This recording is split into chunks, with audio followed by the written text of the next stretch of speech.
رب قد آتيتني من الملك وعلمتني من تاويل الأحاديث فاطر السماوات والأرض أنت ولي في الدنيا والآخرة توفني مسلما وألحقني بالصالحين. الحمد لله رب العالمين والعاقبة للمتقين ولا عدوان إلا على الظالمين وأصلي وأسلم على نبينا محمد وعلى آله وأصحابه ومن اهتدى بهديه إلى يوم الدين. أما بعد فقد قال الله تعالى في محكم تنزيله وهو أصدق القائلين وابتغ فيما آتاك الله الدار الآخرة ولا تنس نصيبك من الدنيا. إلaahay subxaanaه wa tacaala mar allaala markuu makhluuqaadka abuuray daarta dhabta ah ee ugu dambaysa ee muntahigee loo dhammaanaya waa janna ama naar. sidaa darteed ayaa adduunka waxaa laga dhigay meel la soo maro. ilaahay adduunka waxa uu ka dhigay subxaanaه wa tacaala meel loogu talagalay in camal fiican lagu soo qabsado. waddadan hadda aan marayno waa waddadii loogu talagalay in qof kastaa birito wixii uu gaari lahaa uu ku kasbado maanta. ma aha daar qaraar ahoo sugnaan ah, ma aha daar lagu waaraayo, ma aha daar ilaahay uu ka dhigay subxaanaه wa tacaala in gebagabadii nolosha ay tahay. rasuulku waatuu tilmaamay sala اllahu calayhi wasalam adduunku waxaan la mid ahay buu yidhi sidii karaaki nin musaafir ah istadalla taxta shajar geed hoostiisii harsaday intaa ka bacdina ka tegey buu dhahay sala اllahu calayh wasalam. intaa waayo macnaha adduunka. sidaa darteed waxaanu tilmaami doonnaa caawa haddii rabbi yidhaahdo rixla safar inaan balyar caawa baxno oo qiyaamihii aan tagno aan soo fiirina xaaladdeeda. qof walba waa inuu ogaado inuusan musaafir yahay.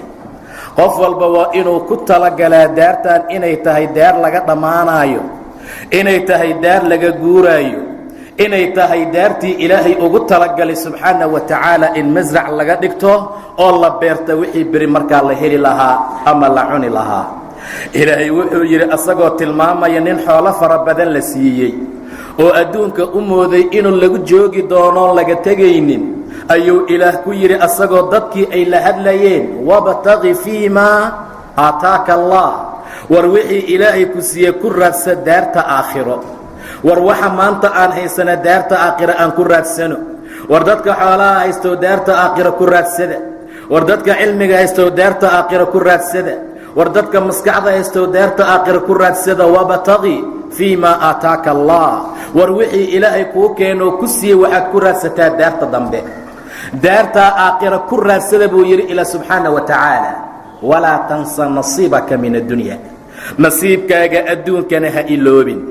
wax allaala wixii inta aad adduunka joogto aad u baahan tahay oo nafaqo ah, oo raashin ah, oo labis ah, oo meel la dega ah, oo gaari la raaco ah, taana ha ka hilmaamin adduunkaaga. ilaahay ma diinin mana reebtin subxaanaه wa tacaala. sidaa darteed ayuu ilaah yidhi waxaad ku raadsataa waxa ilaahay ku siiye daartaa aakhiro. war meeshaasaa baahi badan, war meeshaasaa dhibaato badan, war meeshaasaa ciriiri badan, war meeshaasaa kurba iyo walbahaar badan. saa darteed qof walbow maskankaaga xaqiiqda ah, guriga xaqiiqda aad degaysa waa daartaa dambe aakhiro. waa daartaa ilaahay subxaanaه wa tacaala uu ka dhiga nolosha gebagabada ah. middan waa dhalanteed, middan waa beebeyn, middan waa mid wax in lagu gaaro, middan ma aha daar xaqiiqo ah. sidaa darteed ayaa ilaahay subxaanaه wa tacaala uu tilmaamay intaa wixii ka dambeeya adduunkaaga nasiibkiisa ha hilmaamin. mufasiriintu qaar baa waxay yidhaahdeen walaa tansa nasiibaka min addunya, waxaa loola jeedaa inta yar ee dhulka ah ee lagugu aasayo, go-a yar ee cad ee lagugu duuduubayo, labadaa ha hilmaamin. ilaa wax kale miyaad ku leedahay adduunka? aawe wixii la tabcay, aawe wixii la shaqeeyey, aawe wixii bangiyada la kala dhigi waayey, aawe owlaadii badnaa ee la dhalay. wax lagu leeyahay ma laha ilaa mitirada dhulka ka mid ah iyo marada cad ee karfantaa maahane. saa darteed taa waa inaan si fiican ula soconaa, taa waa inaan ogaanaa. walaalayaal waxaan gelaynaa safar waxaan aadaynaa waxaan nahay geedi waa la guurayaa oo daar adduunaa laga guurayaa waxaa loo guurayaa daar aakhiro waxaa laga guurayaa daar fitan iyo dhibaato badan waxaa loo guurayaa daar xaqiiqo ah waxaa laga tegayaa daar been iyo qish iyo khiyaano badan waxaa la aadayaa daar xaqiiqoo kama dambays ah sidaa darteed qof walbow ku talagal kii ku talagelayeyna waa xaqiiqo waa dhab kii aan ku talagelinna waa inuu xaaladdaa markaa ogaadaa cali bn abi aalib baa nin u yimid markaasuu yidhi caliyow waxaan kuugu imid inaad noo qorto caqdi macnaha caqdi guri la kala gadanayo noo qor cali saabuu ninkii u fiiriyey wuxuu ogaaday inuu yahay nin adduunka ku tarabuca inuu yahay nin adduunka la weyn inuu yahay qof adduun inuu yahayo qof aakhiro uusan ahayn warqaddii buu soo qaaday markaasaa wuxuu qoray uu yidhi waa mayd ka iibsanaya mayd kale guri waa mayd wuxuu guri ka iibsanayaa mayd kale gurigaa waxa uu leeyahay 4 xuduud 4 wado waddada koowaad haddii la qaado wuxuu ku gaarsiinayaa almowt geeri waddada labaad haddii la qaado wuxuu ku gaarsiinayaa alqabri waa qabri waddada saddexaad haddii la qaado alxisaab waddada afaraadna ima aljanna wa ila annaar ama janna ama naar warqadii buu saa u fiiriye ninkii wuxuu yidhi waxaad ii qortay caqdi maqbara ah dadka qubuurta ah caqdigooda anigu waxaan doonaya caqdi beed inaad ii qorto markaasuu la hadlay annafsu tabkii cala addunya nafsaddu way oysaa waxay mar kasta u oynaysaa adduunka waxayna og tahay anna sacaadata fiiha liibaanta adduunka dhexdiisa ahaatay inay tahay tarku maa fiiha waxa ku dhex jiroo laga tagaba waxa ku dhex jiroo faraha laga qaado waxa adduunka ku sugan oo laga saahido waxa adduunka ku sugan oo la ogaado inay baaba'ayso laa daara lilmar'i war shaqsigu daar ma laha war qofku guri ma laha bacda almowt geerida kadib guri uu dego ma laha gurigaasuu uu degaya ilaa tii uu dhistay geerida ka hor maahane maanta waxaan dhisnaan beri degaynaa ninkii maanta aan guri dhisanin ninkii maanta aan daar samaysanin ninkii maanta aan daar samaysan daartiisu waa haawiyo daartiisu waa jahannamo daartiisu waa saciira daartiisu waa meel xun saa darteed qofku ma laha marka uu dhinto guri uu dego ilaa kii uu dhistay intuusan dhimanin ka hor maahane fain banaahaa bikhayr hadduu qayr dhistana taaba maskanuhu gurigiisu dib buu noqonayaa haddii uu shar dhista uu shar samaystana wuxuu hoojiyey wax allaala wixii wanaag ah sidaa darteed walaalayaal bal aan ogaano inaan raxlo nahay aan ogaana inaan geedinahay bal aan qalbiga gashana inaan daartaan adduunka ka guurayno oon daar aakhira u guurayno daartaan inna loogugu talagalay inaan sii marno laakiin dhammaan aan musaafiriin nahay dhammaan waa la wada tegayaa dhammaan waa la wada baxayaa war meeshaan waa la faaruqin doonaa walaalayaal adduunkan waa laga tegi doonaa ama macaasi ku sameey ama diin alle ku caabud ama khayr iyo wanaag ku soco meeshaan waa meel la dhaafi doono meeshaan waa meel laga tegi doono idan qofka muslimkaa marka ugu horeeya ha ogaada inuu rasuulku yidhi kun fi dunyaa kaannaka gariib war adduunka waxaad ahaataa ood ku noqotaa gariib musaafir nin musaafir ah ku ahaw war qof musaafiroo wadda goynaya noqo laamigan markaan ka tallaabayna lama dhex fadhiisto lama dhex seexdo dhalaab lama dhigto labada dhinac inta layska fiiriyaa aayar degdeg loo gudbaa adduunku waa saasuu rasuulku ku tilmaamaya sala allahu calayhi wasalam waxa ugu horeeya ee ilaahay agtiisa lagu aada maxaa waaye waa geeri waa dhimasho dhimashada waxay wadataa sakaraad aad iyo aad u xanuun badan qofka waxaa la rabaa inuu sakaraadka u diyaar ahaado waxaa la rabaa inuu markaa u diyaar garoobo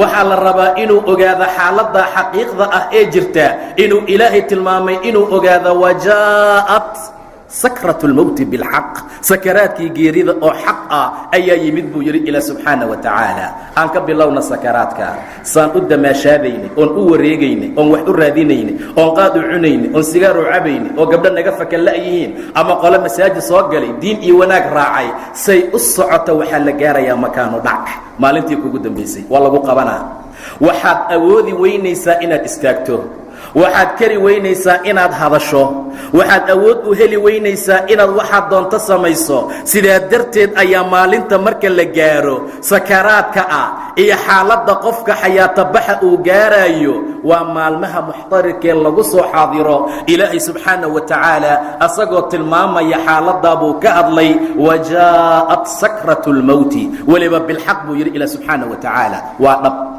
inay dhab tahay seen ku ogaanaynaa? waxaan ku ogaanaynaa maalin walba waa aragnaa, maalin walba waa xaqiiqo ra'yulcayn baa lagu arkaa. qofka waa u jeedaa inuu qof ka dhintay, waa arkayaa in qaraabo ay dhinteen, waa u jeedaa ehel iyo saaxiibo inay tageen, waa u jeedaa adduunkan in laga sii socdo. sidaa darteed sakaraadka dhibaatada badan walaalayaal ha loo diyaargaroobo. rasuulka sala allahu calayhi wasalam, allaahuma acinnii calaa sakaraati lmowt buu yidhi markuu dhimanayay sala allahu calayhi wasalam. ilaahu sakaraadka xanuunkiisa iiga kaalmee. allaahumma acinnii calaa ghamaraati lmowt. ghamaraad buu leeyahay, maashood buu leeyahay. qofku waa xayaato baxayaa, ruuxdii jasadka ku jirtaa la bixinaa, wax sahlan ma aha. ruuxdaad ku dhaqdhaqaaqaysa waa maanta ku faaruqaysa, ma fududa. ruuxii aad gaariga ku kaxayn jirtaa maanta lagaa bixinayaa, ruuxii aad masaajidka ku imaan jirtaa maanta la qaadayaa, ruuxii aad qabiilka ku difaaci jirtaa maanta la qaadayaa, ruuxii aad maktabadaha iyo meelaha ku fadhin jirtay maanta way baxaysaa, ruuxii meheradaha iyo dukaamaha lagu iibin jiray maanta waa la qaadayaa. furihii dukaanka aaway, aawa kii baqaarka, aawa kii istoorka, aawa kii gaariga, meel kuma ogid mana sheegi kartid. sababtu waxay tahay khamaraad baa ku saaran, sababtu waxay tahay culaysaa ku saaran, sababtu waxay tahay ma xasuusan kartid. sakaraadku waa dhibaato badan yahay sida rasuulku tilmaamay sala allahu calayhi wasalam. geeridii baa timid wamaa fiiha, iyo waxa ku dhex jiro oo sakaraad ah. inan yar oo dhimanayay oo gabar asaga uu dhalay ay dhashay yaa nebiga loogu wacay sala allahu calayhi wasalam. canugeygii baa lagu soo xaadiray, kaali bay tiri. rasuulka waa u yimid sala allahu calayhi wasalam. canugii baa loo dhiibay, dhibta ayuu saaray, wanafsuhu taqacqa, way qaylinaysa, waa sabi, waa ilmo yeeray walaalayaal. qaakh bay dhaysa naftii, kor bay u socotaa, hoosna waa u soo noqonaysay. rasuulka sala allahu calayhi wasalam markii ilmihii yaraa loo dhiibay oo dhabta uu saa u saaray, waa u adkaysan waaye waxa wiilka haya. rasuulku waa u adkaysan waaye nasciga iyo xayaatabaxa iyo ruuxa cunuga saaran. sidaa darteed fafaadat caynaahu, nebigu waa ooyey sala allahu calayhi wasalam. indhihiisii biyaa ka soo daatay, waa ilmo yariis ah, ilmo sadi ah ayuu rasuulku sidayaa dhabtay u saaran yihiin sala allahu calayhi wasalam. maca daalika cunugii waa xayaatabaxayaa, canugii wuxuu sii faaruqayaa adduunka, canugii waa ka sii tegayaa, wuxuu u sii socdaa aakhiro. see lagu aadayaa nasciga iyo xayaatabaxa? kullu nafsin daa'iqat lmowt, naf kastaa geeri bay dhadhaminaysaa ayuu yidhi ilaahay subxaanahu wa tacaala. wainamaa tuwafawna ujuurakum yowma alqiyaama, waxaad qabanaysaan abaalkeedana maalinta qiyaamaa laydiin oofinayaa. faman zuxzixa can الnaar waudkhila اljannata faqad faaz, qofkii janno la geliyo cadaab laga fogeeyo waa liibaanay. wama alxayaatu dunyaa, nolosha adduunkii aan maanta joognana ma aha ilaa mataacu lguruur. war wax kasta haddii nala siiyo xayaatabaxa ay ka dambaysa ka warrama. war wax walba haddii nala siiyo saa loo dhimanaya ka warrama. war waxaa nebiga indhihiisa biyo ka keenaana sugaaya walaalayaal, waxaa nebiga ka ooyey waa wax dhammaanteenna sugaaya. maxaan isticdaadanay, maxaan diyaar garaysanay, maxaa noo horeeya, maxaan alla agtiisa la gaari doonnaa, say xaaladeennu noqon doontaa, arrinteena maxay ku idlaan doontaa, maxay ku dhammaan doontaa. in la isweydiiye waa shay muhiim ah oo markaa loo baahan yahay. waa arrin muhiim ah oo loo baahan yahay xaaladda noocaas ah in markaa la ogaado qof walba sidaa uu sameeyo. rasuulka sala allahu calayhi wasalam maalinta noocaasa aad buu ummadda uga sheekeeyey. sakaraadka in badan buu ka hadlay, qur'aanka in badan buu ka hadlay. qolaa si xun nafta looga qaadayaa. aawa raggii daalimiinta ahaa, aaway munaafiqiintii, war aawa kuwii lagu keri waayey inay masaajidka soo galaan, war aawa kuwii lagu keri waayey inay soonka soomaan, war aawa kuwii lagu keri waayey inay xaqa iyo taacada iyo diinta raacaan, aawa kuwii xaaladoodu sidaa ahaa. rasuulku wuxuu tilmaamay sala allahu calayhi wasalam in loo soo diraya malaa'ig cadaabeed. waa marka xayaatada laga bixinayo, marka laga siibaayo nafta oo ay adduunkan dhaafayaan oo ay sii socdaan oo rixladii ay gelayaan, nafta in laga bixinayo, weliba malaa'igta cadaabka inay markaa ka bixinayaan. say xaaladdu noqonaysaa buu yidhi ilaahay hadday malaa'igtu timaado kuwa naftooda dulmiyey, markay nafta ka qaadayso walow taraa id الظaalimuuna fii khamaraati اlmowt waxay ku jiraan khamaraadka dhibaatada ay ku jirta geerida dhimashadooda yaa loo tilmaamayaa waxay ku jiraan fii khamaraati اlmowt wاlmalaa'ikaةu baasiطuu aydiihim malaa'igta gacmahay usoo taagayaan maxay leeyihin akhrijuu anfusakum soo bixiya naftiina sababta loo dhahaya maxay tahay ayagaa naftii celinaya inay dhintaan ma rabaan adduunkii bay rabaan inay sii joogaan camal fiican inay qabsan lahaayeen bay tamaninayaan waxay tamaninayaan inay masaajid soo geli lahaayeen inay xaqa ku dadaali lahaayeen dumarkii inay fiicnaan lahaayeen inay xijaab xihan lahaayeen inay xanta iyo waxyaabaha kale iska dayn lahaayeen saa darteed bay malaa'igtu leeyihiin akhrijuu keena soo bixiya nafafyaalkiina alyawma tujzawna cadaab alhuun maanta dulli cadaabkiisa laydinku abaalmarinaa meesha laydiin wada waa dulli cadaabkiisa sariirtay saaran yihiin waa la rogrogaa waa la gedgedinayaa carabkii waa qalaloo ma hadli karo shalay xan iyo been iyo xaaraan iyo kedbi buu ku dhawaaqi jiray wax ilaahay ka xaaraantinmayuu ku socon jiray xumaan iyo fisqi baa lagu sheegi jiray maanta xaraka ma laha maanta dhaqdhaqaaq ma laha maanta wuxuu awoodi karaa ma laha sidaa darteed ba malaa'igtu garaacayaan oo dhib iyo mashaakil nafta looga qaadayaa sida ilaahay tilmaamay subxaana wa tacaala dulli cadaabkiisa laydinku abaalmarinayaa saasaa markaa loo leeyahay laakiin qofka fiican ee diin alla ku dadaalay markuu rixlada gelayo oo safarkuu u sii socdo si wanaag badan baa nafta looga qaadayaa ka warrama dadka tayibiinta ah ee wan wanaagsan markay dhimanayaan oo malaa'igtu ay u imaanayaan yaquuluuna salaamun calaykum nabadgelyo korkiina ha ahaataa loo dhahayaa waa la salaama malakumoodkaa imaanaya fiicnaan iyo wanaag baa loogu bishaaraynayaa ina aladiina qaaluu rabbuna allah uma istaqaamuu tatanazalu calayhim almalaa'ika malaa'ig baa ku soo degaysa maxay odhanaysaa allaa takhaafuu walaa taxzanuu ha cabsanina ha murgoonina وأbشiruu bاljannati alatii kuntum tuucaduun weli meeshuu ku dhiman lahaa buu jiifaa marka sidaa loo dhahayo war ma rabnin miya ina loo dhaho وأbشiruu bاljannati alatii kuntum tuucaduun yaa loo dhihi doonaa yuu noqon doonaa yaa waayo saciidka ku liibaanay marka uu sariirtiisa jiifo oo ay malaa'igtu albaabka soo galaan oo ilaahay subxaanaه wa tacaala u soo diro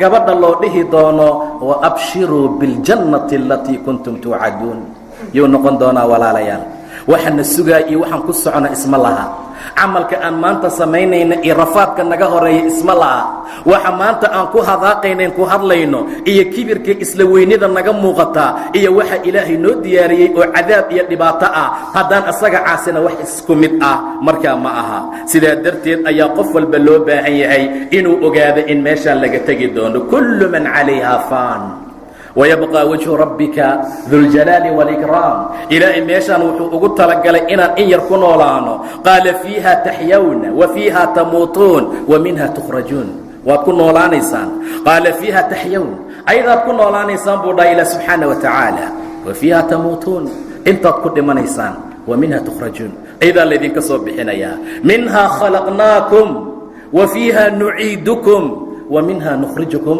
taaratan ukhraa ayadaan idinka qalaqnay ayadaan idinku celinaynaa idinkan ayadaan beri idinka soo saaraynaa buu dhahay ilaahay subxaana wa tacaala ama isweynaysii ama ilaahay amarkiisa diid ama salaad ha lagugu kari waayo ama diin alla marka laguu sheegay sanka taag ama xaq laguu sheegay inkir saa buu ilaahay tilmaamaya subxaana wa tacaala xaalku markuu meeshaa maro oo dadku saa ay u kala dhintaan oo xayaato baxa iyo sakaraadka iyo mashaakilka iyo dhibaatada lagu jiro dadku waa kala dabaqaad marka waa kala heerheer waa la kala duwan yahay abu cubaydad ibnu jaraax mar allaala markii wafaadkii uu ku soo xaadiray oo sakaraadkiisii la gaaray muxuu yidhi waan idiin dardaarmayaa waa tigribyaa waa sii socdaa dardaaran baan idin siinayaa buu ku yidhi ciidankiisii hadalka ugu horeeyey ee uu kula dardaarmay maxaa ka mid ahaa wuxuu yidhi marka hore haddaad aqbashaan ood iga yeeshaan dardaaranka ka zulimaysaan khayr adduun iyo mid aakhira inaad haysataan ta koowaad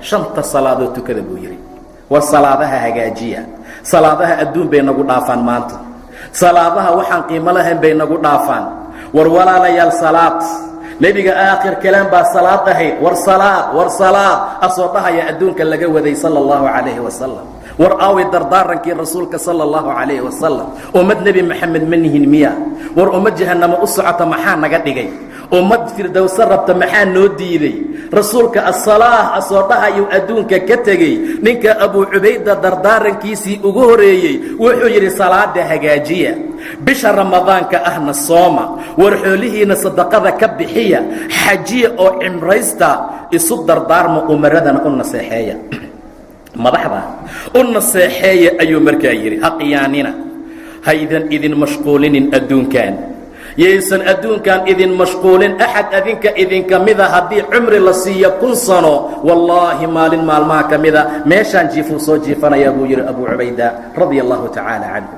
1,000 sano haddii lagu cumri siiyo xawl haddii lagu gaarsiiyo haddii 1 sano oo kaamil ah macnaha 1,000 sano kaamil haddii cumri lagu siiyo laabud maalin inaad meesha lagu geeyo in maalin lugahagu ay dhaqdhaqaaqaan in maalin saa laguu rogo maalinna saa laguu rogo in maalin biyihii lagugu shubay lagugu tasliya ay dib kaaga soo noqdaan in maalin caanihii saa lagugu shubay ay gadaal kaaga soo baxaan babiska lagugu boobo lasoo kala cararo adigoo dhibaatada iyo mashaakilkaa ku jira waa lagama maarmaan buu yidhi in meeshaa markaa la yimaado abuu dardaa baa xanuunsaday sakaraadkii buu gaaray waa loo yimid maxaad sheeganaysaa xaggeed ka sheeganaysaa baa la yidhi ma dhihin wadnaha ma dhihin keliyaha laakiin wuxuu yidhi dunuubii dembigaygaan ka sheeganayaa dembigayga badnaantiisaan ka ashtakoonayaa wamaa tashtahi maxaad jeclaysanaysaa ma dhihin hilib la dubay ma dhihin waxyaabo noocaa ah ma dhihin sharaab qabow oo baraf ku jiraan ishtihaysanayaa laakiin wuxuu dhahay raxmata rabbii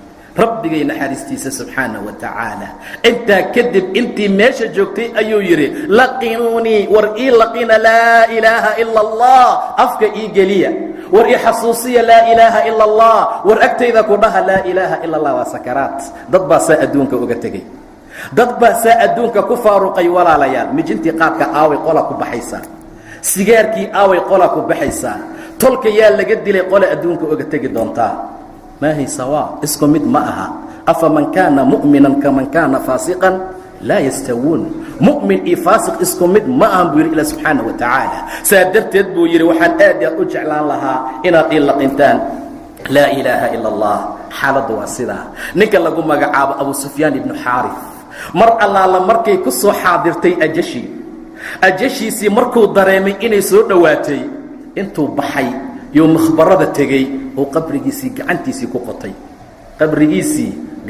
ku qoday baa la yiri markuu ka soo laabtay 3 maalmood kadib bay awraadkii iyo geeridii u timid waxaad moodaa inay balan lahaayeen mawcid waa diyaar rihladu u diyaar yahay waxaan u diyaarnahay safarada banaanka loo socdo waxaan u diyaarnahay safarada Yurub iyo America waxaan diyaar u nahay safarada imtixaana qaxootiyalka loo qaado laakiin safar xaqiiq ah oo ilaahay lagu qaabilo oo ilaahay lagu hortago oo janno lagu helo oo cadaab laga badbaaday u diyaar ahaayeen 3 maalmood kadib qabriga gacantiisa uu ku qotay ayaa markaa lagu aasay radiyallahu ta'ala anhu marka dadku way kala dabaqaad wala kala sareeya walaalayaal maskaxdeena dib aan u soo celino war meeshaan dhalanteed inay tahay aan ogaano war xaqiiqda inay saatahay aan ogaano Umar ibn al-Khattab radiyallahu ta'ala anhu mihrabku ku jiray markii lagu dhufanay midida أبو لؤلؤ المجوس مركو ugu soo qaaday midi waliba laba dhincood wax ka dishaa 3 jeer ayuu ku dhuftay baa la yiri macnaha 3 meel marna sadriga uga dhuftay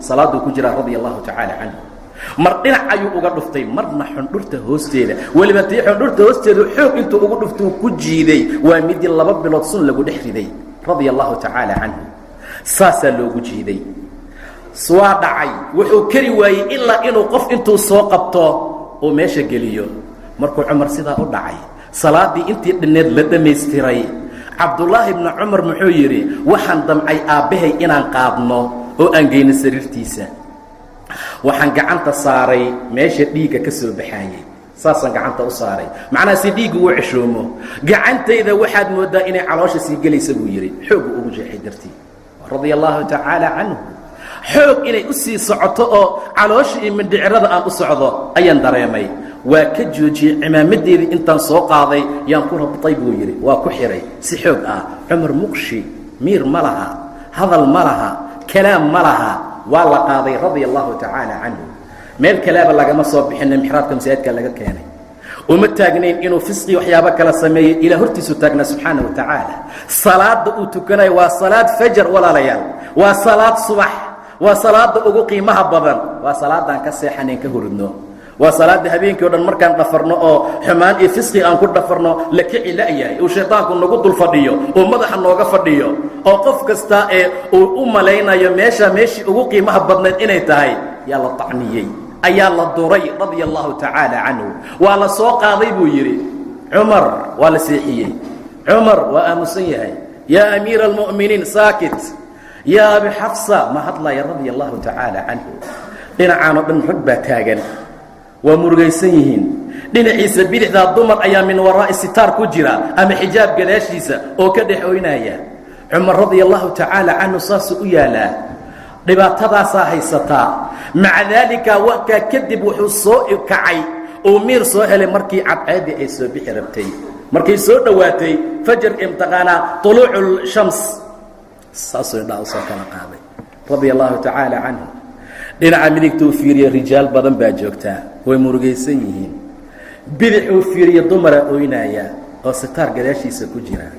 hoos buu fiiriye dhiig baa socdaa radia allahu tacaala canhu. muxuu yidhi? muxuu dhahay cumar radia allahu canhu?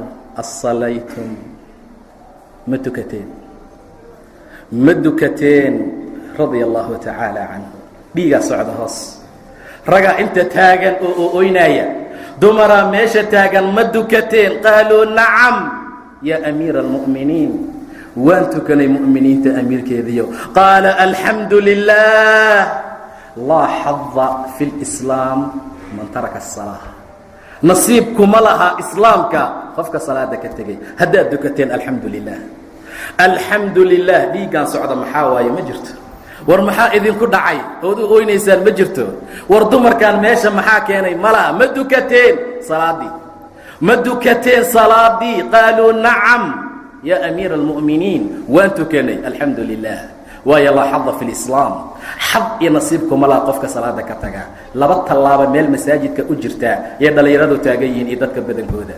xaya cala asalaa buu mu'adinku leeyahay. imaamkii allahu akbar takbiirat lixraam ayuu ku dhawaaqayaa. 40 qofkii la waafaqaa ilaahay qabriga ciriirigiisii dhibaatadiisu ka badbaadiyaa subxaana wa tacaala. meeshaasaa la dhooban yahay, waa la duran yahay, dhiig baa daadanaya. ma dukateen radia allahu tacaala canhu. ilaa heerka aan gaarno walaalayaa diyaar ma nihin. waxaan diyaar noqonaynaa marka heerkaa la gaaro. intaa ka bacdi muxuu sameeyey amiirkii mu'miniinta? wuxuu yidhi yaa cabdallah, waa wiilkiisii, labbayg yaa abi, biyo ii keen buu yidhi. cabdullahi wuxuu u malaynaya biyo uu cabo inuu u baahan yahay. galaas biyaa loo keenay. aabba ma cabi kartaa? war biyo ii keen, biyo wisqaad buu yidhi radia allahu tacaala canhu. biyaha aan kuu deersada biyo aan cabaya ma aha. laa umma lak, hooyo kuuma sugnaatee biyo wisqaada ii keen. biyo wisqaad baa loo keenay. waayo ani ma tukanin buu yidhi. weli dhiigga ma oga xaaladiisa, weli ma waraysan radia allahu tacaala canhu. waxa ku dhacay weli ma dareensana, waxa ku dhacay weli xanuunkii iyo wixii waa haayaan. laakiin wuxuu ka fekerayaa salaadii, wuxuu ka fekerayaa meesha uu u socdo, waxa sahay ahaan loo qaadanayo. sakaraad buu ku jiraa. ii keen biyo. wuu weysaystay. ifadhiisi buu yidhi. aabba sidaada u jiifaa la yidhi. maya buu dhaha isoo fadhiisi, isoo fadhiisi. markii saa loo soo fadhiisiiyey yaa wixii furmay. haddana dib baa markaa loo celiyey. qisooyinka xaaladda ama dadka waxay ahaayeen dad arrintooda cajiib baydan tahay, dad aad iyo aad u qiimo badan. faraatigiisa maxaa ku qoran? cumar kafaa bilmowti waacidan, geeri baa wacdi ku filan. faraatigiisay ku qoran tahay. faraatigeenna loof baa ku sawiran soo maaha? cumar radia allahu tacaala canhu kafaa bilmowti waacidan. waacid iyo wacdi geeri baa ku filan. sida loo diyaar yahay fiiri, sida ilaahay loogu diyaargaroobaya fiiri subxaana wa tacaala. walaalayaal meesha wax laguma haayo. islaamnimaa layska sheegtay maanta. qof walbaa wuxuu u maleeyey warqaddii ee imtiqaana dhalashadee la qaatay ee islaamnimada. xaaladdu sidaa ma aha. arrintu waa ka weyn tahay. war meesha waa meeshii zaraca, meesha waa meeshii lagu beeranayey. ilaahay subxaana wa tacaala agtiisa wixii markaa lagu guran lahaa. qofku markuu sakaraadkaa mara naftu way baxaysaa. naftu markay baxdo intaa ka bacdi qofku muxuu gelayaa markaa? xaalad taqsiila in la mayro. bal in yar aan israacno, aan tagno meesha qofka lagu mayraayo. iska dhig adigoo jiifa marka meeshii. biyaha qabowga iga daa ma ohan kartid. war biyaha ii kululay ma ohan kartid. war ha iqaawinin ma oran kartid. aaway marka aaway waxaana sugaaya walaalayaal isticdaadkii diyaargarowgii. war aaway waxyaabaha ilaahay subxaanahu wa tacaala aad u hormarsanay. ninkaa qasiilkee dusheenna taagan ee meydka mayrayaa sida uu doono kuu gelayaa. marna saasaa lagu rogaa, marna saasaa lagu rogayaa. saabuuntaad qaadan jirtay, shukumaankaad garabka saaran jirtay, kulalisadaad daaran jirtay, biyo waxaad ku qubaysan jirtay. xilliga noocaasaan ku jirna ilaahay aan u dhowaana subxaanahu wa tacaala. war xilligaa ilaahay cibaadadiisa aan badino. war in allaala inta ninka noocaas ah ee dadka meydka mayra uusanna rogrogin, oo siduu doono naga yeelanin, oo aan leenahay awood iyo karti aan wax ku caabudi karno, ilaahay cibaadadiisa aan adkayna walaalayaal. war ilaahay cibaadadiisa aan xoojino. xaaladaasaa wanaag iyo sharaf markaa lagu gaarayaa. xaaladaasaa qiime iyo cizi iyo karaamo lagu helayaa. arrintu markay meeshaa kuu marto oo lagu mayro. sariirtaan in lagugu dhaqay maad u malaysaa? waa maya. weliba sariirtii qiimaha badnayd ee ugu quruxda badnayd baad ku jiifan jirtay. ku dhihi maysa xaaskaaga sariirtaa lagu mayro asaa soo iibsadaye. ka qaadaan leeyahay wasaqdiisa, ka qaada, ka dhaqaajiya, ka yeela, inta ka bixiya. aaway marka haddii dadkiina saa noo naceen, aan xigsanaynay, ilaahay agtiisana khayr iyo wanaag uusan noo aalin, maxaa meesha ka soo baxay? natiijo xumo, darajo darro, karaamo darro, adduunya beel iyo aakhira la'aan. xaaladda noocaasay natiijadu dhalatay ee noqotay. marka bacdamay xaaladdu meeshaa maraysa walaalayaal, oo qofkii sidaa markaa loo qasiliyey dharaa lagu gelinayaa. dharka cadcadka ah u labisa buu yidhi nebiga sala allahu calayhi wasalam. labista waa dhar fiican, kuwiina dhintayna ku aasa, ayaga kafan uga dhiga. nebigaa maalin gabar waxay u soo hadiyeysay maro qurux badan, weliba maryooyinka gacmaha lagu sameeyo. waan kuu soo soohay bay tidhi, gacantaydaan kugu soo soohay inaan kugu marashay rasuulka ilaahayo. muxtaaj buu ahaa, waa u baahnaa rasuulka. dhar fiican ma haysanin, macawis dhammaatay buu watay, muxtaaj buu u ahaa. waa ka qaatay, gurigiisii ayuu galay, waana soo labistay isla markiiba, ilaan dhar kale ma haysanin. waa ku soo baxay oo saxaabadii buu ku soo baxay nebiga. isla markii markuu saa uga soo baxay baa nin saxaabiya wuxuu yidhi, maa axsanahaa, alla maxaa ka qurux badan maradan, rasuulka alla isii. nebiga nacam buu yidhi, waa yahay. waa baxay, gurigiisii buu aaday. maradii hore ayuu soo xirtay, tiiba intuu u soo furuu u soo duubay, laakiin waa la canaantay intuusan nebigu imaanin. war waxaa la yidhi, nin yahow maxaa kugu dhacay? nebigu waad u jeeddaa inuu muxtaaj yahay, waad arkaysaa inuu maradii u baahan yahay. wax la weyddiistay inuusan mayadhahaynina waad og tahay, ilaan saxaabi baa tahay. maxaa kugu kelifay? canaan iyo waxyaabaa meesha lagula galay. rasuulkaa yimid sala allahu calayhi wasalam, maradii baa ninkii la siiyey. muxuu yidhi mataqaaniin? siyaabaha dadku ay u fakereen iyo siduu asagu u fakeray isma lahayn. wuxuu yidhi, war niman yahow, idinka saad ii fahamteen ma aha. war aniga waxaan ugu talagalay maradaan ma aha inaan magaalada ku xarakeeyo, ma aha inaan meelaha garta laga gooyey aan u qaato, ma aha meelaha gabdhaha laga bixiyey inaan u labisto. ila inshaalad bay odayaashu leeyihiin iyo macawiisya qaas ah. qaarna markay qabiilku dagaalamaan baa la labistaa oo la kala dhexdhexaadinayo. qaarna mar allaala marka gari xaajo loo tegayaa la labistaa. qaarna mar allaala marka gabdho la doonayaa la labistaa. aniga ma ahan buu yidhi, waxaan ugu talagalay maradaa jirka nebiga gaartay inay kafantayda noqoto, in laygu karfano. waayo jirka nebigay gaartay sala allahu calayhi wasalam. jirka nebiga ee daahirka ah, ee nadiifka ah, ee shariifka ah, ee tayibka ah, maro gaartay ayaan rabaa in aniga karfan layga dhigo oo qabriga laygu geliyo. radia allahu tacaala canhu. macnaha waa diyaar.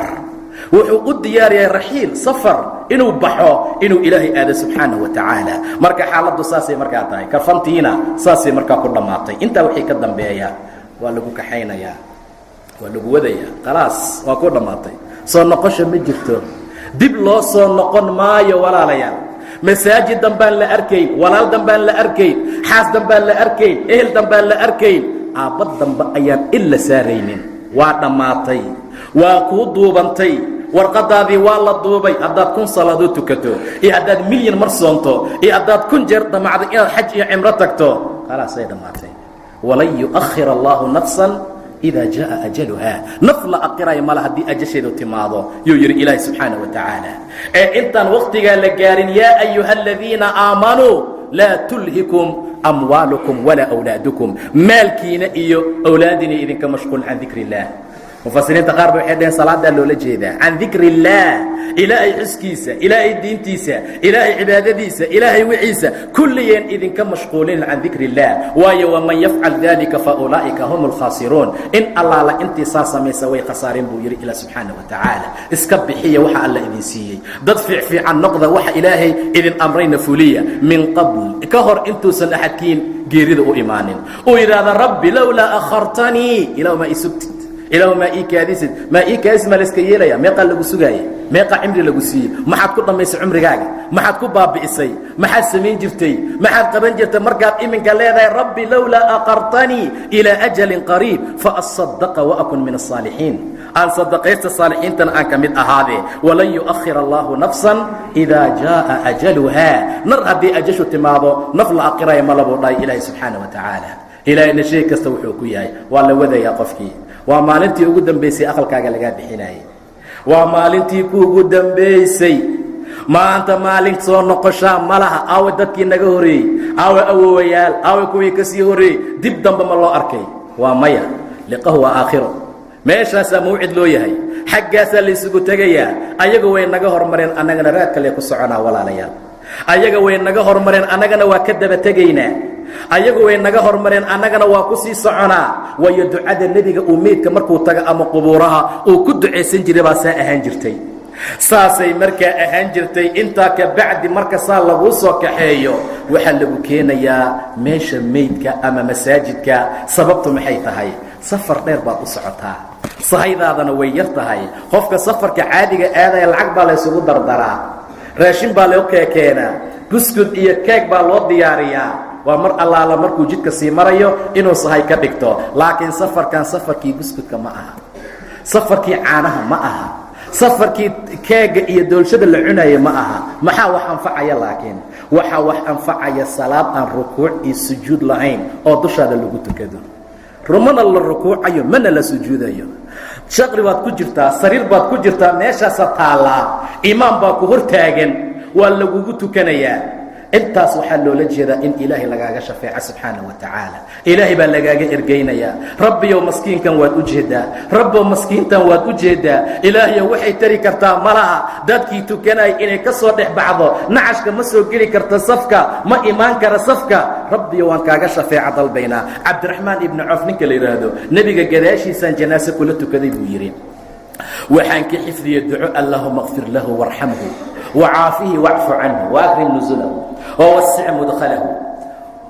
ووسع مدخله وأغسله بالماء والثلج والبرد دعاء ساسو دير بو كحفديي oo macnaheedu ay tahay ilaahay uu dambi dhaaf allahumma ighfir lahu warhamhu unhariso wa'afihi wa'fu anhu wa akrim nuzulahu ilaahu meesha uu degay u karaamay madkhalka la gelinayo waa ciriiriya ilaahay oo wasiice meesha loo wado ma aha guri waasica ma aha guri nalal ay ka daaran yihiin ma aha guriga qofka arooska loo wado oo nalal kala jaajada inta lagu xiray gogol fiican loo fidiyay waa dhul waa ciid waxa loo barkinaya waa ciid waxa dhinacyada ka saaran waa sida ciid baa lagu soo rogayaa ilaahay oo wasiice nabiga ugu duceeyay salaadii janaasada ilaahay biyo iyo baraf iyo biyo qabowna dambiyada uga nadiifi dambiga waxa laga dhigayaa wax kulayl badan oo xaraaro leh markaas thalaj iyo barad iyo maa saddexda marka la isugu daray inta kadib rasuulku yiri ilaahu dambiyalka ka nadiifi sida marada cad looga nadiifiyo wasaqda way marada cad wasaqda ma qarsan karto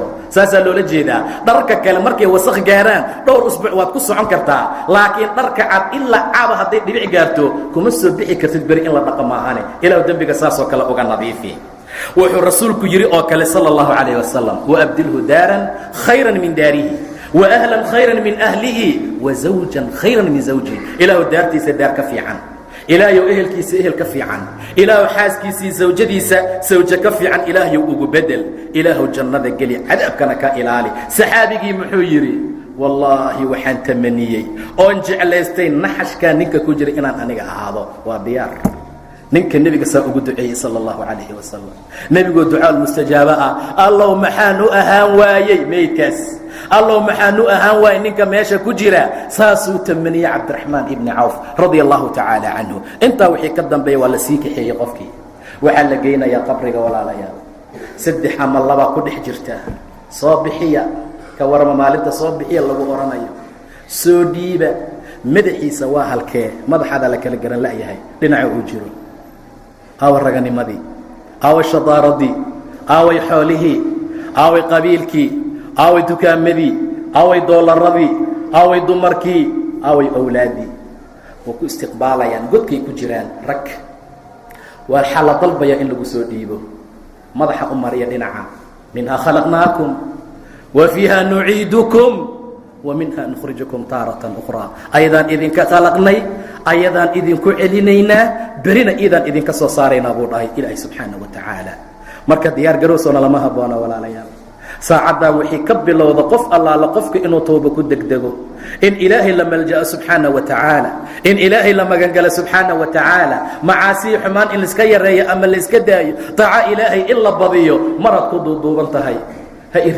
iridina ma dhihi kartid haddaad doonto inta lagu qabtaa saa lagu daynayaa haddii la doono inta dhinac kastaa lagu dhigi karaa wax aad tahay iyo qiimo aad leedahay ma jiro war dadku waxayna jecel yihiin ma taqaanin inta aan nool nahay waxayna jecelyihin intaan qaaraanka dhiibayno waxayna jecelyihin intaan sigaarka u iibinayno waxayna jecelyihin intaan qaadka u iibinayno keliya ma dhimanay aaway wayna hilmaamayaan xataa inaysanna soo xasuusanayn war ilaahay baana xasuusanaya subxaana wa tacaala war ilaahay baa wax noo qabanaya taacadiisa aan ku dadaalno war ilaahay baa subxaana wa tacaala agtiisa khayr iyo wanaag aan uga gaaraynaa soo dhiiba ayaa lagu leeyahay qabriga gudihiisa sariir ma taalo ma laha wax lagu firaashay dhulkaasaa lagu dhigayaa walaalayaal meeshaa markana la dhigo oo xaalkeena uu sidaa yahay ilaahay muxuu yidhi kalaa faqutila alinsaanu maa akfarah min أyi شhayءi khalaqa min نطfaة khalaqahu faqadarah ثuma الsabiila yasarah ثuma amaatahu faأkbarah insaanku maxaa kufri badnaysiiyey war nacladda ilaahay ha ku dhacdee muxuu diinta u diidaa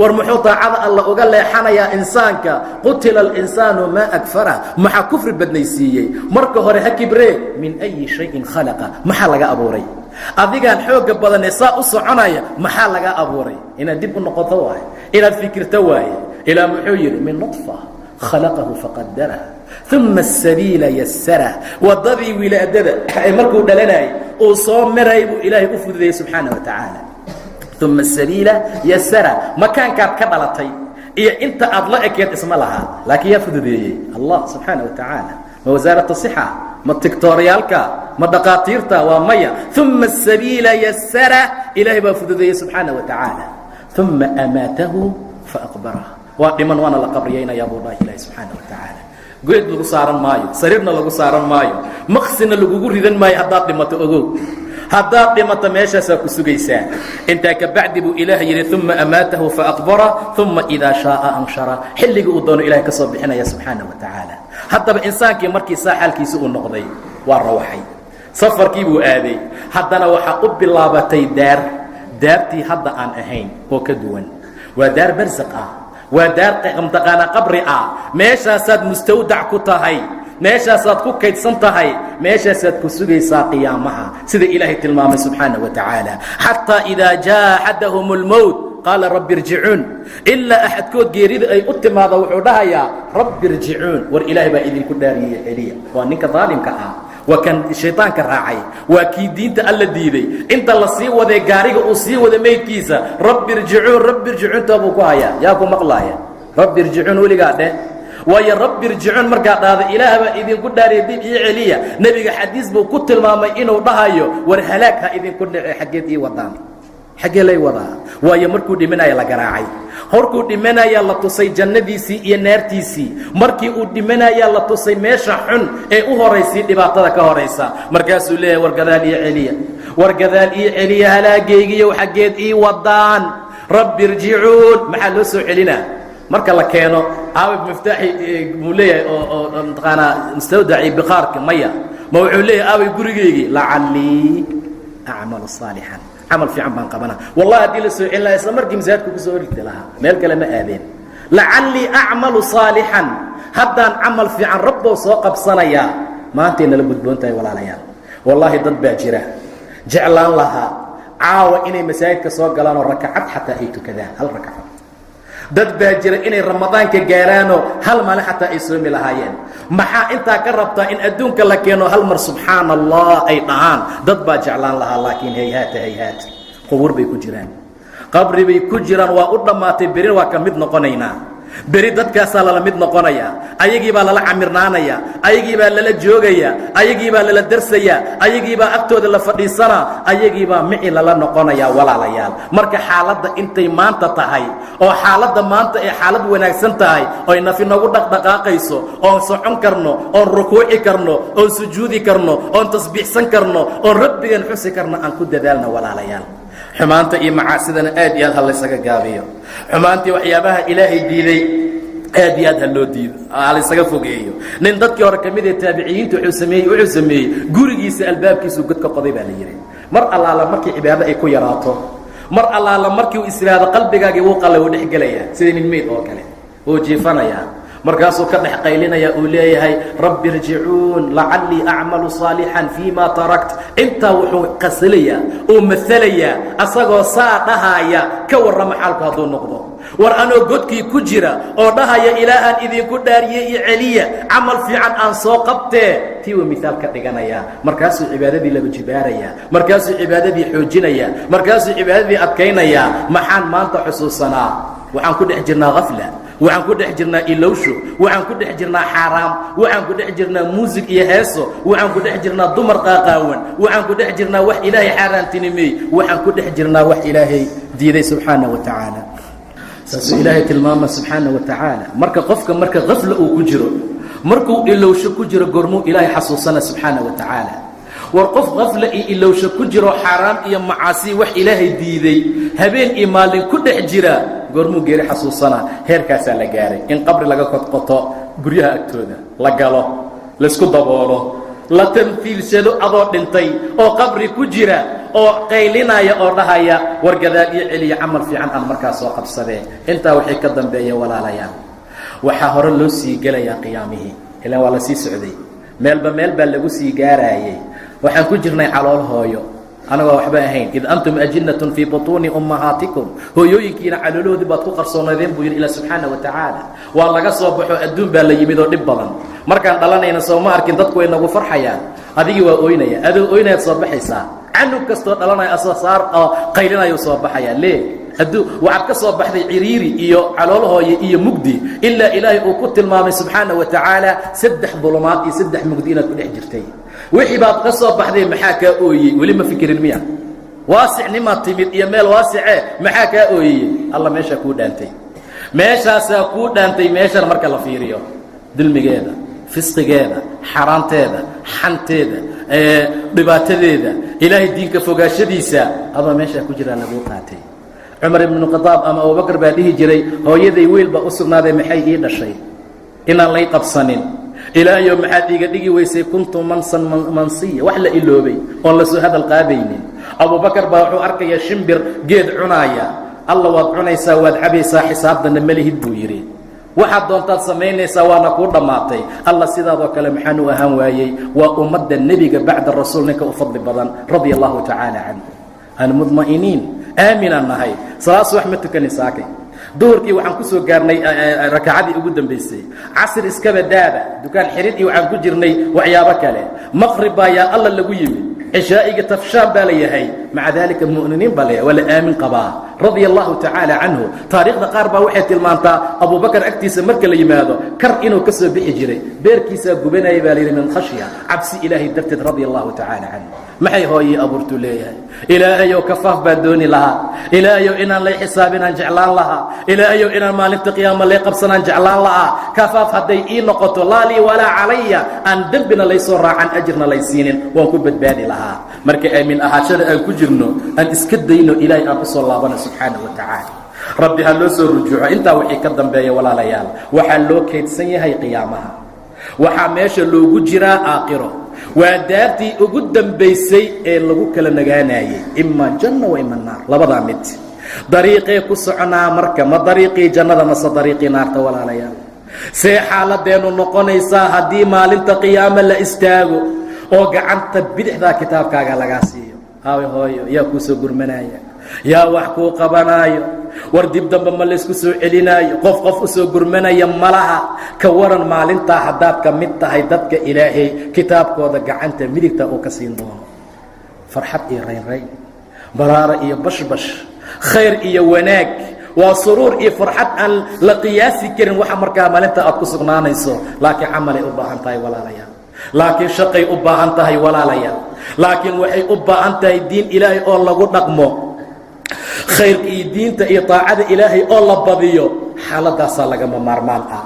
haddii arrintu sidaa ay tahay oo qof kasta keligii uu dhimanaayo, oo keligii la qabriyaynaayo, oo keligii la soo saaraayo, waa inuu keligii isku mashquulaa. marka keligaa ceebahaaga fiiri, war keligaa xumaantaad samaynaysa isxisaab maalin walba. saddexda waqti ugu dhibka badan ma taqaanaa oo nebiyada ilaahay ay ka bari jireen subxaana wa tacaala, wasalaamun calaya yowma wulidtu wa yowma amuutu wa yowma ubcatu xaya. waa saddexda waqti. yowma wulid, maalintaad dhalanayso waa maalin dhib badan. meeshaad soo marayso waa naloo tilmaamay, ilaa la tilmaamo hooyo hadday saa ku dhimato inay shahiidad tahay, inay derajada shahiidnimada ay gaarayso. waa xilliga aad mataqaanaa u baahan tahay kaalmaha iyo gargaarka. hooyo caanaan rabaa ma dhihi kartaa? waa maya. hooyo waa xanuunsanahay ma dhihi karo. maxaan ku hadalnaa oohin? saariq wuu qaylinaa. hadduu xanuunsadana waa oynaya, hadduu baahdo waa oynaya, hadduu dhargo waa oynaya, haddii hurdo qabato waa oynaya. waxaagoo dhan waa oohin.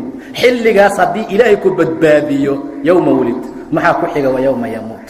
maalintaan hadda tilmaannay, maalinta la dhimanaayo, maalinta nasciga, maalinta xayaata baxa, maalinta lagu tootoosinaayo, maalinta lugahaga laysku aadinaayo, maalinta ilaahay uu yidhi kallaa idaa balaqat itaraaqiya waqiila man raaq.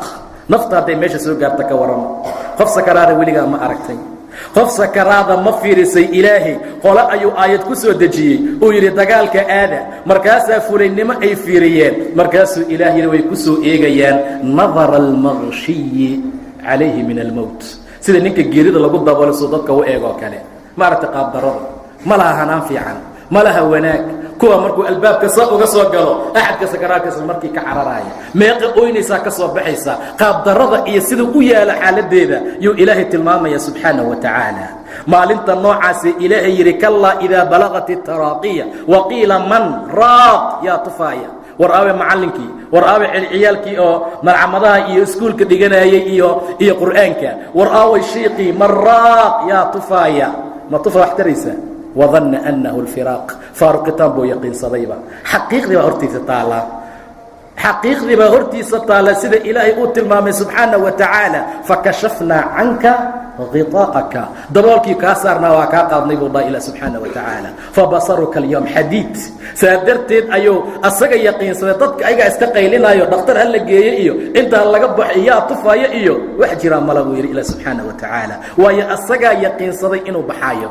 wadanna annahu alfiraaq waltafat isaaqu bisaaq ilaa rabbika yowmaidin ilmasaaq. meeshaasaa la aadayaa. waa rixlada aan tilmaamayno, waa sida ilaahay tilmaamaya subxaana wa tacaala. intaa wixii ka dambeeya qabriga su'aalihiisa waa shay aad iyo aad u muhiima ayagana in dadku ay ogaadaan. imtixaanka meesha laysku imtixaamaayo, ilaan mar allaala marka safarkan hadda la aadayo safar sahlan ma aha. jannada in la galo qofka dhowr buurood baa ka xigtaa. sakaraadka ugu sahlan siday aaharo tilmaantay, sakaraadka ugu fudud kii hadda aan soo aragnay ee dhibaatada badnaa ayaaba fududba, inta kale way ka daran yihiin. su-aalaa la isweydiinayaa walaalayaal, war qofka iimaanka leh oo diinta mudma'inna ku ah, oo diinta ku xasilan, oo diinta ku sugan, ilaahay waa ku sugaa subxaana wa tacaala. war ma gafaysid, ilaahay baa kugu sugaaya. maanta iimaan la imow, war maanta rumaysnow, maanta ictiqaad fiican la imow, maanta ilaahay amarkiisii awaamirtiisa fuli subxaana wa tacaala. intaa markaad samayso ilaahay waa kugu sugayaa. yaa soo haray daalimiinta, ilaahay waa dhuminayaa. man rabbuka haddii la yihahda ma sheegi karo. rabbigaa waa kee? ilaahay waa kee? wuxuu garanayay saynisyahanada iyo kuwa mtaqaanaa kubadda ciyaara iyo taryaalada iyo waxyaabaha noocaas oo kalea ma jirto. meesha la isweydiin maayo. man rabbuk? waa kee khaaliqaaga? waa kee kii ku qalqay? aaway yuu ahaa midka ku barbaariyey? waxaad u baahan tahay kii ku siinayaa lagu weydiina. haddaad maanta ku shukrin weyso, ood maanta baran weyso, ood maantaad ictiraafi weyso, oo maanta qalbigaaga ku weynaan waayo, seed u sheegaysaa maalinta qiyaamaha? qofka iimaanka leh, gabadha mu'minadda ah oo iimaanka leh, rabbiy allah, rabbigay waa allah, ilaahay way sheegaysaa subxaana wa tacaala. diintaadu waa tee? waa diin islaam. kirishtan baa la gelayaa maanta. waxayno dhan waxay nala tahayba wax ciyaar ah, waxay nala tahay wax fudud, waxaan cunaan waayey, saasaa igu kaliftay inaan kiniisada galo. saasaa taalla. waxaan waayey qof wax ii qabtaa saasaan ku galay qof wax kuu qabta haddaad weysay ma rabbigaad ku caasinaysaa subxaana wa tacaala war qofku daryeela haddaad weysay aaway rabbigaa subxaana wa tacaala war qof wax ku siiya haddaad weysay oo agoonta kula koriya ma diinta islaamkaad uga baxaysaa ilaahi subxaana wa tacaala ka waran haddii qiyaamo lagu dhaho diintaada waa tee maxaad uga baxday diintaadii islaamka waxaad uga baxday daraahiim $200 baa la siiyaa xataa haddii wax fiican la siin laha waxbay aan lahayd waa $200 taasaaba diin looga baxay oo laga yaaba ilaahay inuu imtixaamayo subxaana wa tacaala ilaahay maqaasintiisa way buuxaan ilaahay maqsinkiisa wax kama maqna war wax allaala waxa adduun jooga jinni iyo insi hadday bannaan isugu yimaadaan oo nin walba afkiisa uu furto uu dhoo rabbow intaa iyo intaa baan u baahanahay oo qof kasta wuxuu doono u sheegto oo ilaahay uu siiyo kama nusqaamo ilaa cirbadda marka badda la geliyo wixii soo bixisa amay soo nusqaamisa maahane boqorkaasaadba u jeedaaye maxaa kaa bixiya diintaada maxaa ku gelaysiiyey meesha maxaa kugu kalifay diintaadii aaway waa lagu su'aalayaa maalinta qabriga maxay diintaadu ahayd waa laisweydiinayaa wixii lagu jawaabi lahaa markaa haddii maanta diin islaam aan la baranin oo ilaahay diintiisii layska dhinac dhigay oo khayr iyo wanaag lagu socon waayey imtixaankaasaa markaa lagu dhacayaa nebi moxamed baa laisweydiinayaa sala allahu calayhi wasalam goormee noogu dambaysay sunnadiisoon ku dhaqanno war goormee noogu dambaysay tashbiih nebi moxamed laisku miaalo maanta ummadda waxaa loogu necab yahay qofka shacaar islaamiya uu ka muuqdo waxaa loogu necab yahay qofka yidhaahda waxaan maalayaa rasuulka sal alla alayh wasalam cayda waa asaga aflagaadada waa asaga dulmiga waa asaga wax walba waa asaga wax walba carabka lagu taaga asaguu noqonayaa sidaa darteed baa walaalayaal waxaa loo baahan yahay dhib kasta ha ku soo gaaree qiyaama iyo qabri buu ilaahay kugu nimcaynaa kuguna gargaaraaye waa inaadan ka leexanin marnaba nebigan waa riwaayad baa waxay tilmaantay in asaga laftiisa lasoo miaalaayo oo qofka qabriga marka la dhiga la dhahayo ninkan maxaad ka taqaanaa ma garanaysaa ninkan mu'minka mu'minadda dadka ilaahay rumeeyey dadka taacada alla ku socday maxay odhanayaan nacam haadaa muxamed kani waa nebi moxamed sala allahu calayh wasalam ja'ana bilbayinaat faajabnaa watabacnaa huwa muxamed huwa muxamed huwa muxamed waa ku celcelinaya lee ugu celcelinayaa hal mar soo kuma filna waa maxaba waa taladu waa ku macmacaansanaa nebigiisa qiimaha badan magaciisa ku macmacaansanaya wuu sheegaya maanta o dhan huwa muxamed sala allahu calayhi wasalam rasuulka xaaladiisa saa waay sala allahu calayh wasalam waa laisweydiinaa yaa soo haray munaafiq daalim mujrim diin ilaahay ku diiday ka fogaaday sunno nebi ka dhaqaaqay war waxaan laisku caynayo mare war waxaan saa laisku yeelayo ma rabi soo maa wuxuu odhanayaa maa adri ani garan maayo war ninkan ma taqaana maya nebi moxamed ninkii garan waayuu garanayaa walaalayaal war imtixaanka nebi moxamed sheeg lagu yidhaahdo oo aad ku dhacdo maxaa kuu dambeeya maxaa ma'wadkaaga iyo masiirkaaga uu noqon doonaa ninkan ma taqaanaa maya maxaa dhacay samictu الnaas yaquuluuna شhayئa faqultu dadka wax dhahayaan maqlay anna waa iska dhahay maxay dhihi jireen dadka laa ilaaha ila اllah moxamedun rasuul اllah qofaa markuu dhib ku dhaco laa ilaaha ila اllah dhahaya moxamed rasuul اllah laakiin macnaheeda waxa ay tahay wax loogu talagalay waxa uu yahay sunno loogu talagalay waxaasuna aan waxba ka aqoonin dadkan iska maqlay oo wax dhahay anna waa iska dhahay buu leeyahay riwaayad kale rasuulku wuxuu ku yidhi wuxuu odhanayaa haa ma taqaanaa sida wuxuu u qaylinayaa ximaarka dameerka oo kale haa ma taqaanaa war nebi moxamed oo laguu soo miihaalo lagu hor keenay oo lagu yidhi ma taqaanaa ninkan haddaad sida dameerka u qaylisa ka waran malaa'ig aan naxariis lahayn waaye walahum maqaamicun min xadiid garooma bir ahay wataan way garaacayaan buu dhahay nebiga sala allahu calayhi wasalam laa darayta walaa talayd weligaa ha akrin weligaa ha maqlin weligaa ha ogaa naxariis ma jirta meesha dhalasho ma taado malagu kulama dhalan kuwu qabiilna ma aha lacagna ma qaato xaquu ku socdaa imtixaankii ma barmoostay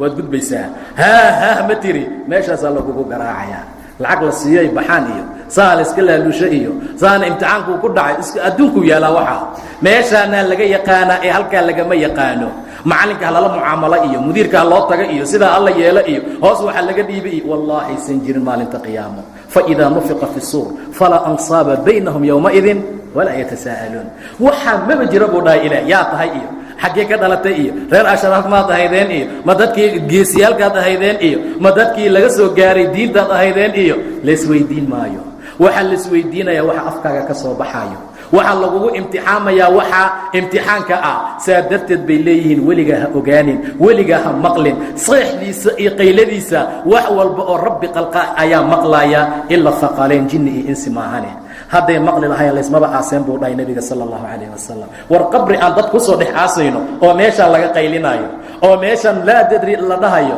oo meeshaan malaa'ig ay wax garaacayso yaa isku aasi lahaa walaalayaal, yaa isgeyn lahaa walaalayaal. mar allaala marka la sii wado uu qofku leeyahay celiya faqalaynka ma maqlaan. haddii la maqli lahaa meydadka waaba la tuuri lahaaba, kii dhintaba qashinka lagu tuuri lahaa, lisma asi lahayn. waayo qof aad garabka ku wado war halaagayga idaji idhig ku dhahay ma wadi kartaa? jawaabtu waa maya.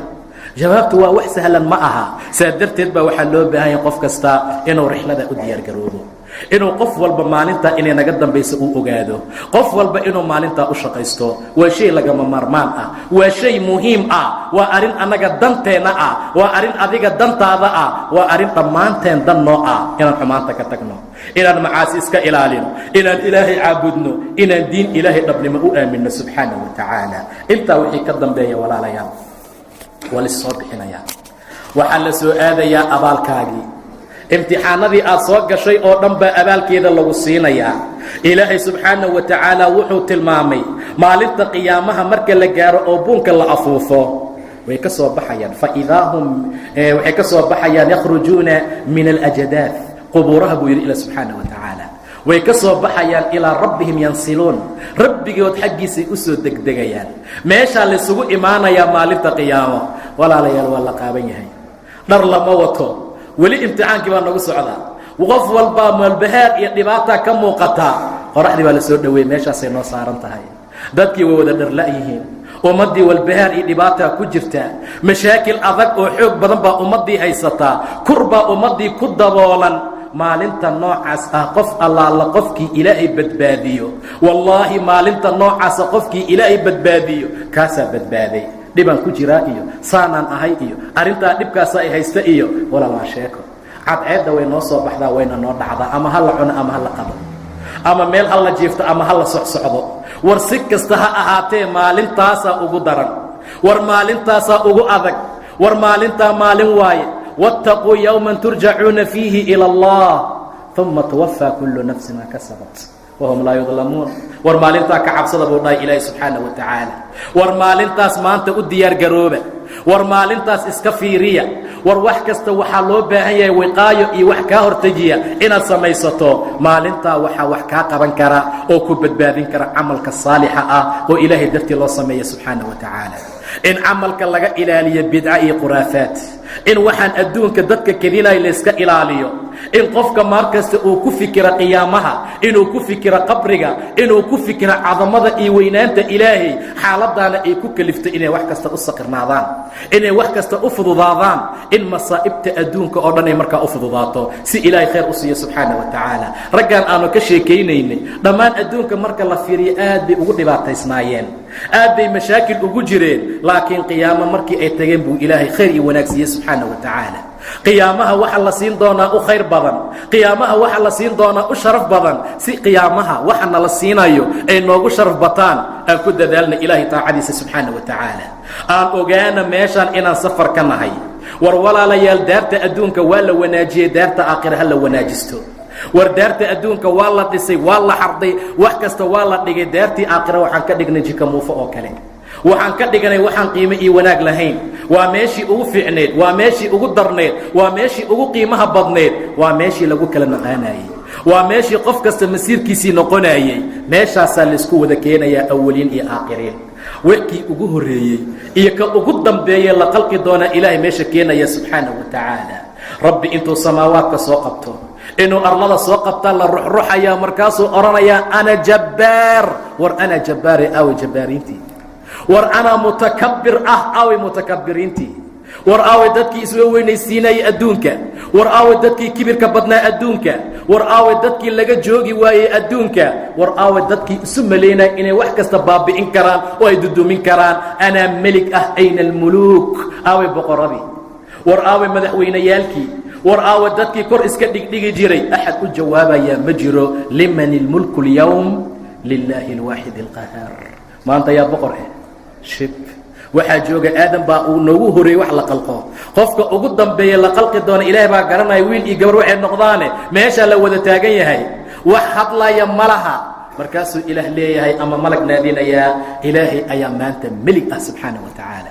maanta ilaahay ayaa boqor ah subxaanaه wa tacaala lilaahi اlwaaxid اlqahaar ninka noocaas ah qofkii diintiisa iyo amarkiisii طaacadiisa ku dadaala yuu ilaahay maalintaa badbaadinaya subxaanaه wa tacaala intii awaamir alle ku dadaashay gabdhihii fiicfiicnaaday xijaabtay khayrka iyo wanaagga ku dadaalay heese iyo xumaan iska ilaaliyey qur'aan aqrin iyo rabbi xusid camalkoodii ka dhigtay rabbigood xusoo u dhowaaday subxaanaه wa tacaala ayaga waa la badbaadinayaa laa yaxzunhum اlfazacu اlأkbar watatalaqaahum اlmalaa'ika haadaa yowmukum اladii kuntum tuucaduun maba argagaxayaan buu dhahay ilahi subxaanaه wa tacaala inta ugu horaysa ee dadka la qabaan maahane isla markii waxaa loo odhanayaa laa yaxzunhum اlfazacu اlأkbar watatalaqaahum اlmalaa'ika malaa'igtii baa la kulmaysa maxaa loo odhanayaa haadaa yowmukum اladii kuntum tuucaduun maalintiinii waa tanaa ma maalin kalaan leenahay walaalayaal maalinteena waa maalintaa maanta annagu melihi maanta waa maalintii camalka daarta waa daartii camalka daarta waa daartii hawsha daarta waa daartii cibaadada daarta waa daartii takliifka daarta waa daartii xumaanta looga fogaan lahaa wanaaggana lagu samayn lahaa maalinteena waa maalintaa haadaa yowmukum اladii kuntum tuucaduun gabadha la aroosaya hadda waxay iska dhigaysaa xijaabka waxay samaynaysaa wax walba oo xaaraam ah iyo dusheeda marinaysaa waxay samaynaysaa fisqi walba wiilka guursanaya waa sidaa haddaad dhahda maxaa dhacay habeenkaygii waayuu leeyahay soo maa habeenkaygii maalintaydii yaa ku siiyey ilaahay xumaan samay muu ku dhahay haadaa yowmukum waa maalinta qiyaamo haadaa yowmukum waa marka jannadaad aadayso haadaa yowmukum waa maalinta ilaahay uu kugu talagalay subxaanaه wa tacaala maanta ma aha maanta dadaal maanta jilbaabo gurigaaga ku tag jilbaabkaaga caqdigii meerkaa kugu dhaco adoo jilbaaban markaa lagu aqalgeynaya jilbaabkaaga ha ka tegin markaad meel kasta aadaysa ha ka tegin hadhin maanta waa maalintaydii waxaan doonaan samaynaya diracaan doonaan xihanaya waxaan doonaan fulinaya wiilka yuusan dhihin waa maalintaydii waa maalintaan adduunka ku lahaa kooxdaan doonaan mutaqaanaa keenaya ciddaan doonaan khamri siinaya waa maalintaydii ma aha walaalayaal xaqiiqda ilahay hortiisa la tegaya subxaanaه wa tacaala qof walbana wuxuu maanta kasbado qof walbana wuxuu maanta shaqaysto qof walbana wuxuu maanta geysto ilaahay ka aaraya subxaanaه wa tacaala ilaahay waa alla caadil ah qof la dulminaya qiyaamaha ma jirto liman اlmulku اlyowm lilaahi اlwaaxid اlqahaar maxaa ku xiga alyowma tujza kulu nafsi bima kasabat laa ظulma اlyowm ina allaha sariic اlxisaab ilahay saasuu tilmaamaya subxaanaه wa tacaala alyowma tujza kulu nafsin naf kasta waxaa lagu abaalmarnaa waxay kasbatay isdulmin ma jiro ilaahay axad ma dulminayo ilaahay waa caadil ilaahay waa xaq subxaanaه wa tacaala qof walbana xaqiisa lagu abaalmarinayaa nin dalmi samaystay oo diin alle ka fogaaday khayr la siin maayo ku khayr samaystayna ilaahay ka nusqaamin maayo maalinta qiyaama marka la taga falaa yakhaafu baksan walaa rahaqa baksiga waxaa loola jeedaa wanaag aad samaysato lagaa qaado ama lagaa nusqaamiyo rahaqa waxaa loola jeedaa dembi aad samayn in dusha lagaa saaro ma aha sida adduunka oo kale waashraqat اlarضu binuuri rabbiha nuurka ilaah bay la iftiimaysaa maalinta qiyaamo way iftiimaysaa cadaalad baa jira arrin fiican baa jirta khayr baa jira wanaag baa jira waa maalin uu farxi doono qofkii maanta aad u cabsaday rabbina ka cabsaday waa maalin uu murugoon doono uu xasri iyo nadaamo samayn doono qof kastoo maanta diinta ilaahay diiday subxaanaه wa tacaala oo dulmi iyo idabdarra markaa la yimid waandirhum yowma alxasrati id qudiya اlamru wahum fii gaflatin wahum laa yu'minuun ilaa wuxuu tilmaamay maalintaa inay tahay maalin xasro ah inay tahay maalin nadaamo ah inay tahay maalin shallaay ah inay tahay maalin qowmamo maalintaa qowmamada intaan la gaarin farta aan dhexda laga qaniinin ilaahayow gadaal noo celi aan la dhihin rabbiyow camal fiican baan hadda soo qabanaynaa aan la dhihin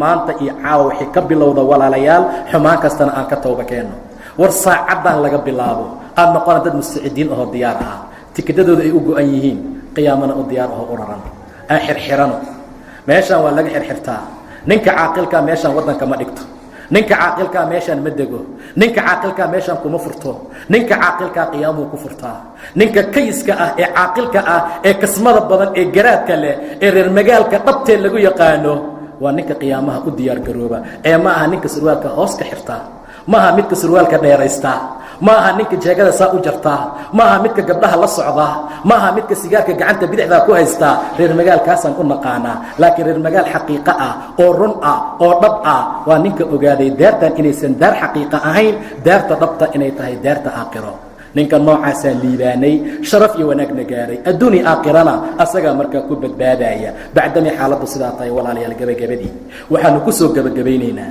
oo aan isleenahoon isku dardaarmaynaa waxay tahay waqtigaa laga bilaabo qof kastaa haddii la yidhahdo beri waa la guurayaa hooyooyinka alaabtay xirxirayaan dhammaantood habeenkii oo dhan sababtu waxay tahay subaxii waxaa la rabaa in dhaqso la baxo war inaan dhimanayna maba oginbe haddaana cisho tukanin oo gabar nala ballansan tahay oo qamri meel noo yaalo oo qaad meel noo yaalo oo xubin kale meel noo taalo oo fisqi iyo waxyaaba aan u ballansannahay goormee isticdaad la galay aaway diyaar garowgii marka saacaddan wixii laga bilowdo inaan diyaar ahaano inaan u diyaar ahaano liqaa'a ilaah subxaana wa tacaala la kulanka ilaahay la kulanka ilaahay ha loo diyaar garoobo haddaad ismomoogsiiso iyo haddaad xaqiiqa u soo jeesato labadaba lagu dhaafi maayo labadaba adduunkan lagugu dhaafi maayo labada adduunkan lagugu dhaafi maayo adduunkan nebi moxamed baa laga waday sala allahu calayh wasalam abubakar iyo cumar baa meeshaa ka tegey oo ka waxismay annaga fisqiga iyo xaaraamta iyo nudfada iyo shahwaadka xaaraamta ku daadinayna oo fasahaadinayna oo dulmi waxyaabo kale ku haynaa ilahay waxba lama aha subxaana wa tacaala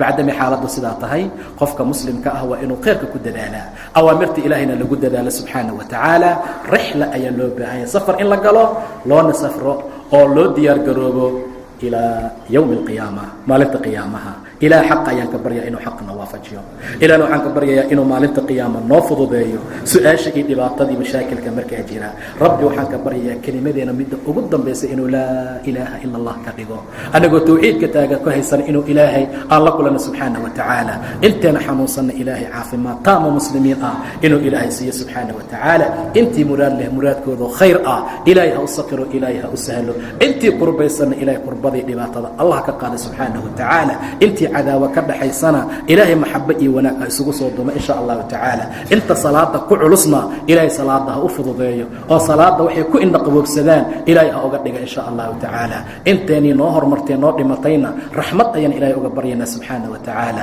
intoona noolna ilaahay cafiya caafimaad ayaanu weydiisanaynaa sida aan khayrkan iyo beydkan ugu kulanayna ilaahay jannooyinkiisa firdowsa iyo naciima iyo meelaha lamidka ah ilaahay ha nagu kulmiya subxaana wa tacaala xibnaheena iyo jasadkeena ilaahay jahannamaha ka ilaaliya in sha allahu tacaala rabbi waxaan ka baryaynaa wejigiisa kariimka kuwa arka maalinta qiyaama inuu ilaahay naga dhigo ku indhaqaboobsada aragtida ilaahay subxaana wa tacaala nebi moxamed waxaan ilaahay ka baryaynaa gacantiisa shariifada inuu nagu waraabiyo sharbatan laa natma'u bacdaha abadan oo aan weligeed markaa ku oomin allahuma aamiin allahuma aamiin allahuma aamiin